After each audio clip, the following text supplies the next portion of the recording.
Hey guys, I just had an amazing conversation with some parents and wanted to share with you guys some of what I shared with them because it was just really helpful. And I'm sitting here outside school waiting for my boy to get out, so I have a little bit of time to talk with you.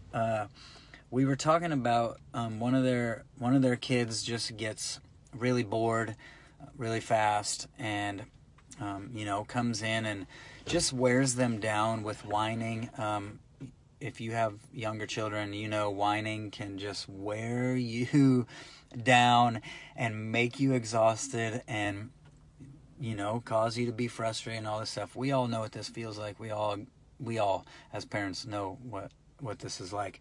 And so we began just talking through it all. That whole thing of like, it feels like this guy is never exhausted no matter what we do, but we get more and more exhausted. And so we were just talking about it, and I said, one example from my home with my kids is that they will, say they're watching TV. My kids will just announce, I can't hear the TV. And so it's really important in those times that we don't just jump up and go do it for them, when they're young and they can't turn it on themselves or change the volume themselves. It's super important that we don't just jump up when they announce some problem and go fix it for them, because then we're working really, really hard on something they haven't even told us what they need yet. So one of the things I told them and that we've used in our home a lot is to ask questions, because a lot of times what happens is the reason we're getting so exhausted when interacting with our kids in situations like this is because we're the ones doing all the thinking. What does he need? How can I get it right away? So they stop whining, they stop complaining. And so we're the ones doing all the thinking, and they're not having to do any thinking at all. So in the case of my kids, if they're like, I can't hear the TV, I say, all right, cool. What do you need? I need it turned up louder. All right, cool. How would you turn that into a question? Dad, will you turn the TV up? Like, all right, I'd love to. But how would you ask me if you knew I wanted to help you? Dad, will you turn the TV up? Oh, I'd love to. Did you? And then I talked to them about pointing out the difference in how it feels. So, I make sure when I do this with my kids, I say, hey, did you notice how much different it felt when you asked me like that than when you were just telling me what was wrong in the first place? And really pointing it out so our kids can learn what we need in order for them to get their needs met, how we need them to talk to us, how we need them to ask us questions, things like that. But what also happens is we're forcing them to think through things, so they're the ones doing all the thinking. They're the ones that are getting more worn down, and we're not getting exhausted because every time my kid announces what he needs, I need the TV, I can't hear the TV. We're not jumping up and doing all their thinking for them. So this has been something that we've worked through a lot in our home, and I was just helping this family. Another example could be a kid comes in and is like, I'm thirsty, and we're thinking, all right, what do they like to drink? How fast can I get it for them?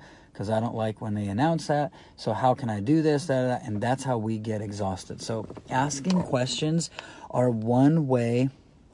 Nicole says, yes, teach them to fish instead of feeding them a fish. Yes, that's great. If you teach them to fish, you feed them for a lifetime. If you feed them a fish, you feed them for a meal. So that's really, really great.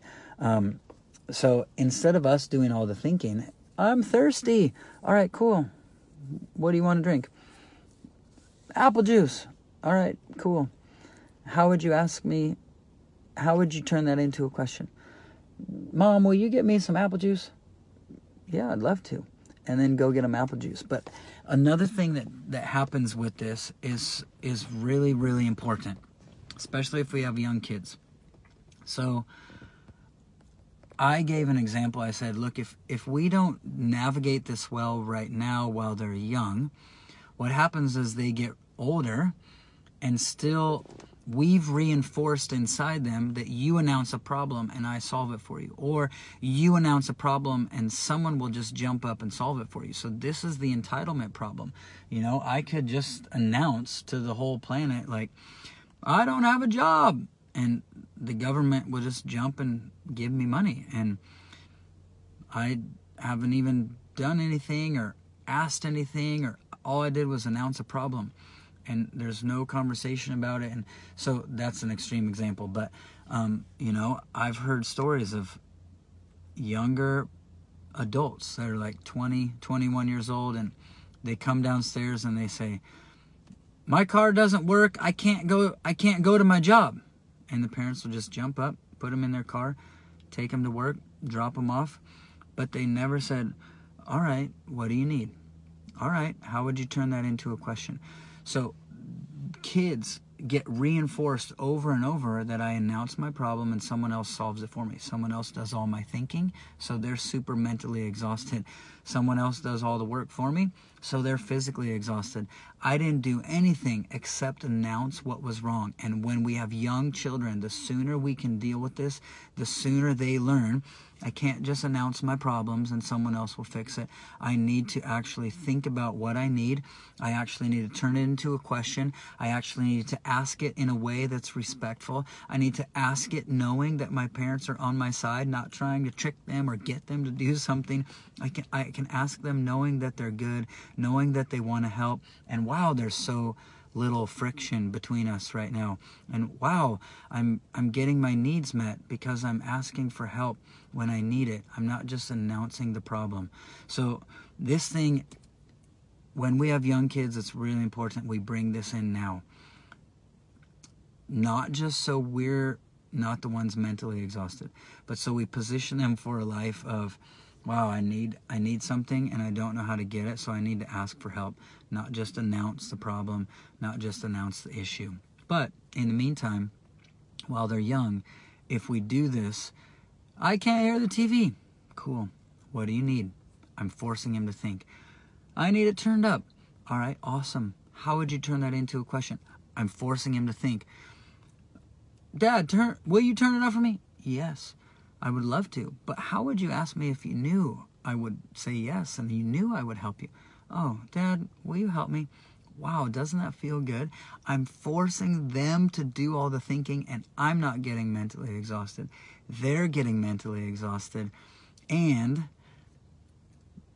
I'm reinforcing over and over that I want to help them, that I'm on their side, and that they don't just get to announce what the problem is and I'll solve it for them. They're getting more tired, I'm not getting more tired, and that's what I was going to tell you. They're learning cause and effect. This is really important, especially for boys who don't have any cause and effect thinking built in until they're 30. This helps them realize cause and effect. Oh, if I ask like that, my parents don't really want to help me. Oh, if I ask like that, they do. And then when you tell them that, hey, when you ask like that, did you notice how different it felt? Did you notice how much smoother it went? That felt really good for me. We're just reinforcing good, healthy, emotional, non-entitled, not exhausted from our end, cause and effect thinking inside their heads. So just thought I'd share that with you. My son's going to come out from school anytime. And yes, Jessica, it will help nip that whining too. Asking good questions will help nip whining in the bud so it doesn't grow into stuff none of us want. Bless you guys. I got to run, and hope that's helpful for you.